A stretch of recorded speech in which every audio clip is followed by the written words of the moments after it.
kita akan membuka kitab Ulangan pasalnya yang ke-6. Ulangan 6 ayat 4 sampai dengan ayat yang ke-9.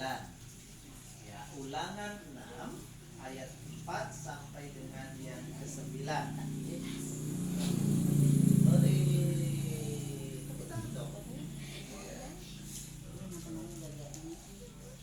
Ulangan pasal 6 ayat 4 sampai dengan 9. Kita baca secara gantian. Saya baca ayat 4, lalu Bapak Ibu baca ayat yang kelima, ganjil seterusnya sampai ayat 9. Demikianlah firman Tuhan. Dengarlah hai orang Israel, Tuhan itu Allah kita, Tuhan itu Esa.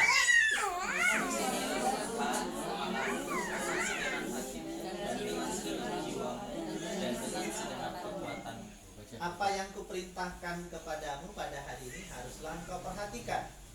Haruslah engkau mengajarkannya berulang-ulang kepada anak-anakmu dan membicarakannya apabila engkau duduk di rumahmu, apabila engkau sedang dalam perjalanan, apabila engkau berbaring, dan apabila engkau bangun.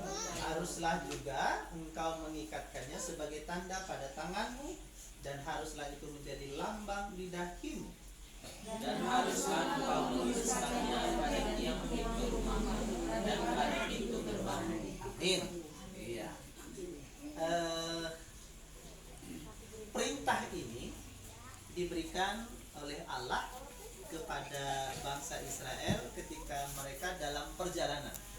Ya, dalam perjalanan keluar dari Mesir, lalu di Gunung Sinai, mereka beristirahat untuk masuk ke tanah Kanaan.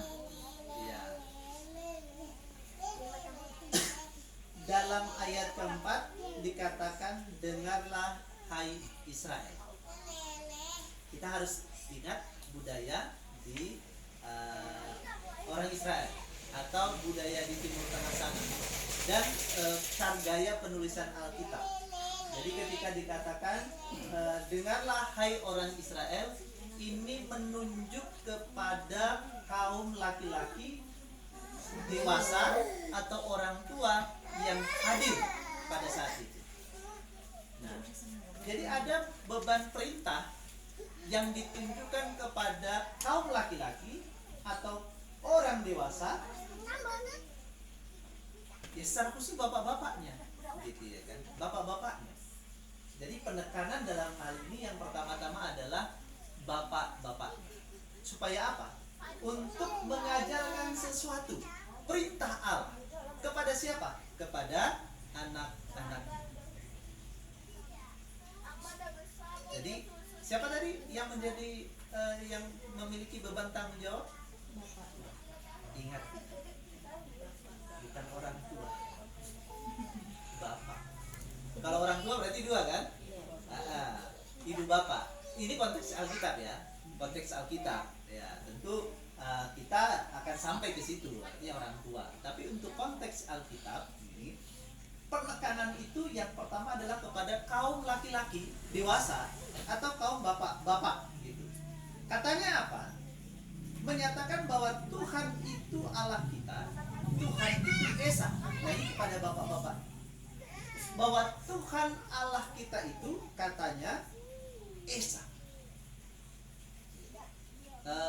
Mau menunjukkan kalimat pertama itu Tuhan itu Allah kita. Jadi kalau dalam terjemahan aslinya ya, bahwa Allah yang dipakai di situ tidak menggunakan kata Allah yang kecil, tapi memang Allah yang besar, gitu kan. Nah, Tuhan itu Allah kita. Mau menunjukkan yang mana Allah itu yang dimaksud. Nah, itu mengacu kepada Yahweh, Elohim Yahweh. Nah, kenapa? Karena itulah yang disembah oleh nenek moyang mereka, Abraham, Ishak, dan Yakub. Jadi jelas penekanannya. Karena Allah-Allah itu kan banyak. Kita masih ingat peristiwa di mana mereka keluar dari tanah Mesir. Ya, bangsa Mesir juga memiliki Allah, Tapi pada akhirnya mereka percaya Allahnya orang Israel itu lebih kuat, Esa. Makanya bangsa Mesir mengizinkan orang Israel keluar dari tanah Mesir. Nah, jadi penekanannya Allah yang itu. bukan Allah lain. Nah, udah jelas. Lalu ketika sudah jelas begitu, dikatakan kasihilah Tuhan Allahmu dengan segenap hatimu dan dengan segenap jiwamu dan dengan segenap kekuatanmu. Nah, jadi kepada bapak-bapak, kepada kaum laki-laki dewasa dikatakan kasihilah Tuhan Allahmu. Barulah dijelaskan itu bagaimana cara mengasihinya. Di awal dengan segenap hati. Kenapa? Kenapa Allah katakan demikian? Ya, karena kaum laki-laki atau kaum bapak-bapak itu tonggaknya. Jadi sistemnya ya. Nah, sistemnya apa? Sistem kekeluargaan itu patriarkal. Artinya yang menentukan itu bapak-bapak atau suami atau laki-laki yang menentukan. Makanya nggak ada imam perempuan, nggak ada. Iya. Yang ada itu laki-laki imam. Jadi imam bagi orang Muslim juga laki-laki. Nah, imam bagi orang Yahudi juga laki-laki. Sehingga apa? Itu yang menentukan nanti bagaimana kehidupan rohani dalam keluarga itu. Secara umum bangsa Israel yang besar maupun secara khusus keluarga masing-masing. Sehingga bapak-bapak itu memiliki tanggung jawab kerohanian yang besar. Jadi bisa kita bayangkan ya di situ, kalau bapak-bapaknya klemer, gitu ya kan? Kalau rohaninya klemer, gitu ya, atau kalau rohaninya melempem, nah maka itu akan mempengaruhi seluruh kehidupan dalam keluarga itu. Kita ingat ketika bangsa Israel ada yang keluarganya atau kaum bapaknya itu rohaninya bobrok, ya mempengaruhi keluarga. Buktinya apa? Dalam satu keluarga ada di mana Allah menghukum satu keluarga itu dengan apa? Ditelan bumi, hilang sak keturunannya. Gitu. Hanya gara-gara apa? Ya gara-gara ya tadi tidak mematuhi bapak-bapaknya itu. Habis semua. Nah, itu zaman perjanjian lama. Nah, dari sini kita bisa melihat kalau sekarang ya lebih enak lagi ya. Nah, sekarang lebih enak dalam artian kayak ada toleransi. Jadi kalau laki-laki atau kaum bapak ya agak sedikit melempem rohaninya, Allah nggak langsung hukum, ya kan? Benar Pak Aping ya? Allah nggak langsung hukum itu satu persatu keluarganya atau anak istri meninggal, nggak ya? Tidak kasus dengan itu. Ya. Artinya hukuman yang Allah berikan dalam masa perjanjian baru itu ya benar-benar kalau secara manusia menakutkan. Lo melanggar, selesai. Lo benar, berkat melimpah. Nah, tapi di zaman perjanjian baru ini kayaknya itu menjadi kesenangan kita ya, dalam bertuhan, beralah, mengakui Allah itu. Kenapa? Karena tidak hukumannya tidak seperti dalam perjanjian lama. Iya. Nah, oleh karena itu apa? Dikatakan di dalam Efesus pasal 6. Nah, ayatnya yang keempat itu penekanannya lagi. Efesus 6 ayat 4. Ada dapat? Coba baca Efesus 6 ayat 4.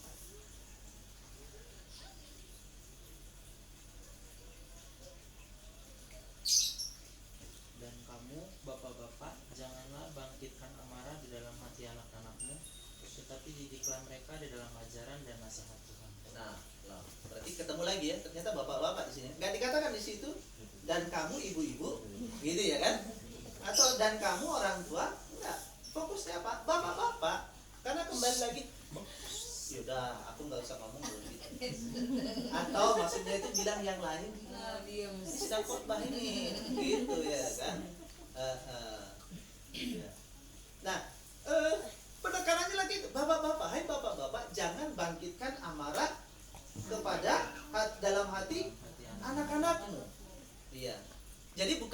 artian ini, hai bapak-bapak, gitu, jangan bangkitkan amarah dalam hati anakmu, sehingga bapak-bapak ya diam aja gitu ya kan, bapak-bapak yaudah terserah kamu nak, gitu ya kan, daripada aku kamu benci, gitu.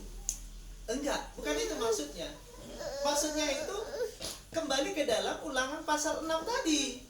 Nah, apa itu? Bahwa bapaknya itu punya tanggung jawab, sehingga ketika tanggung jawab itu tidak dilaksanakan atau tidak ada dalam diri bapak, maka anak akan apa? Menuntut pertanggungjawaban itu, sehingga hati anak itu jadi marah. Dia bukan marah kepada bapaknya, tapi kemarahan itu bisa dia munculkan kemudian dengan apa? Melakukan hal-hal di luar sewajarnya. Ya kalau zaman sekarang mungkin ya pergaulan bebas gitu ya kan. Nah seperti kemarin yang kami kunjungan ke rumah Ibu Pendeta Subakir, lalu hadir juga di situ Nathan. Saya baru tahu tuh. Ya. Jadi Nathan ini kalau dia diganggu atau dia kesal, ya, dia merusak dirinya atau menyakiti dirinya. Iya, menyakitilah. Menyakiti dirinya dengan cara apa? Kalau dia tidak kumpul badannya, dia jambak ini rambutnya sampai lepas, tercabut. Saya baru tahu kemarin. Terus saya tanya ke mamanya, Bu Sili, kenapa? Kenapa itu bisa dia lakukan? Ya, saya larang kalau dia disakiti. Terus saya larang jangan balas, gitu. Lalu saya bilang, ya kita sebagai orang tua memang begitu. Tapi ternyata itu ajaran kita salah. Dalam artian salah apa? Kita harus mengajarkan tepat. Dalam artian kalau kita mengatakan jangan, maka anak kita nanti akan menjadi bahan bully oleh teman-temannya. Nggak nyampe begitu. Nah, tapi bukan berarti juga kita membiarkan ketika kamu digituin, hajar, tendang gitu ya kan? Nggak juga. Ya itu sama Faunia terjadi. Nah, Faunia waktu dia kecil gitu, ketika dia didorong, dikucilkan sama keponakan mereka ini, ya si Sam, si Bastian, mereka itu. Nah, bahkan si Sam dulu itu ganas itu. Iya. Ya dia diam aja, tak karena kami udah larang itu. Tapi lama-kelamaan kami lihat, ini nggak benar. Lalu kami bilang, kakak, kalau kakak diganggu, boleh pertahankan diri, tapi ingat jangan sampai menyakiti teman itu. Karena teman itu nanti kasihan kalau dia sakit. Tapi boleh membela diri. Gitu. Nah, sehingga benar. Ya, ketika suatu ketika dia disakiti, lalu dia diam gini tuh, bang gitu, jatuh ya. Sejak itu nggak diganggu lagi dia. Iya, nggak diganggu gitu. Pernah ditarik ya gitu ya kan bajunya. Nah, tapi nggak sampai melukai gitu ya kan. Artinya kita ajarkan seperti itu. Boleh bela diri, mempertahankan diri, tapi jangan sampai menyakiti dia. Karena kasihan, sakit. Dan dia kata, kamu gigit tangannya gitu. Kayak kemarin digigit situ, si akhirnya kesal dia digigit tangannya. Itu berbahaya kan. Nah, jadi apa? Membangkitkan amarah yang seperti itu.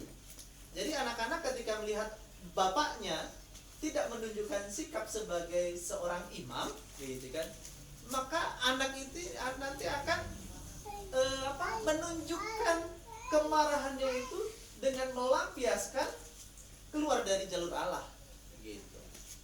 Nah, makanya dikatakan dalam Efesus pasal 4 itu, 6 ayat 4 itu, hai bapak-bapak, janganlah bangkitkan amarah di dalam hati anak-anakmu.